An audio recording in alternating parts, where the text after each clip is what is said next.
set. That's a workout. Oh, man.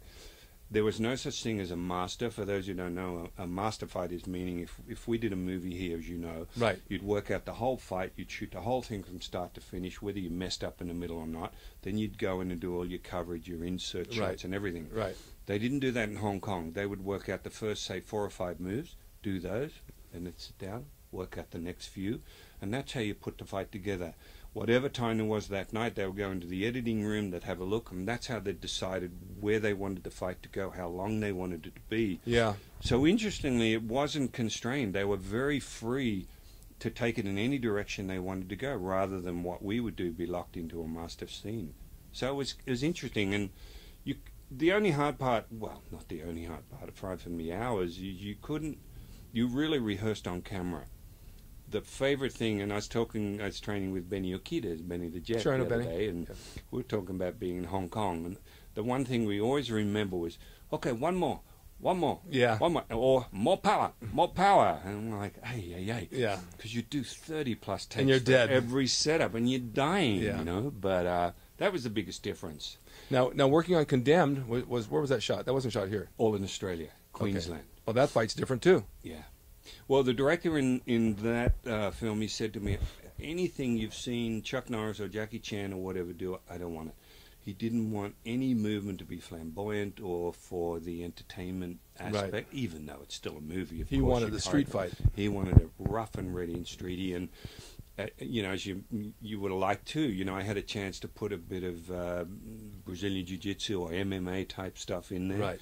And because they didn't want Steve to look like a wrestler. Right. They wanted to be like a trained SAS type guy or Navy SEAL or whatever it is. Yeah, I figured they wanted to change the idea. They don't want them to know there was a wrestler being an actor. No, so they didn't want a clothesline or any of that sort of stuff. But we trained for quite a few weeks to get ready for that. And the hand stuff that's what was most different for Steve. As you know, with the wrestling, he knows how to sell a move. He knows how to do it.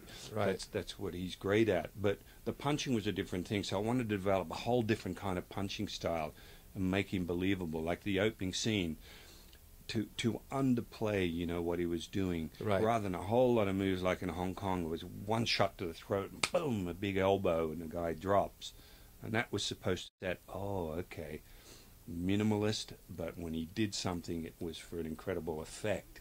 I loved it. I thought it was great. I thought you did a terrific job on that. And I picked up on all the little stuff from wrestling to what it was because it is different and it's sold on camera really well. Yeah, I can't, I've got to be careful here. I would have shot it a little differently. It was way too tight for me. Yeah. Because I believe Steve and what Vinnie Jones and that were doing looked good, man. I'd say. But real tight, you just see this. You don't see anything, like you said. No. You want to see that they have skills to do what I showed them. And make it look good, and I think when they see them, they will shoot it that way. Yeah, going back to the Bruce Lee days, as an example, where you would see somebody good at what they did. You'd see wide shot, you'd see where that kick started. You'd cut in, but you would see the ballet of the movement. If you're in here and they get this thing of shaking the camera, you miss the whole thing. You miss for me, you know, all of the guys on that shoot. That was a tough. Well, you want to lead them in. A middle and an ending. When you just shoot the middle of it and you're in the middle of it, you don't know how they got there, how they got out of it. You just see a bunch of muddle. Right. And you and I both understand when you see that, you don't understand it because it's not explained how you got there. Right. And the audience doesn't see it either.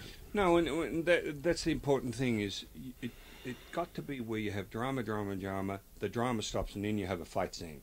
And then the drama starts. Well, that's the total opposite. There's a reason for the fight.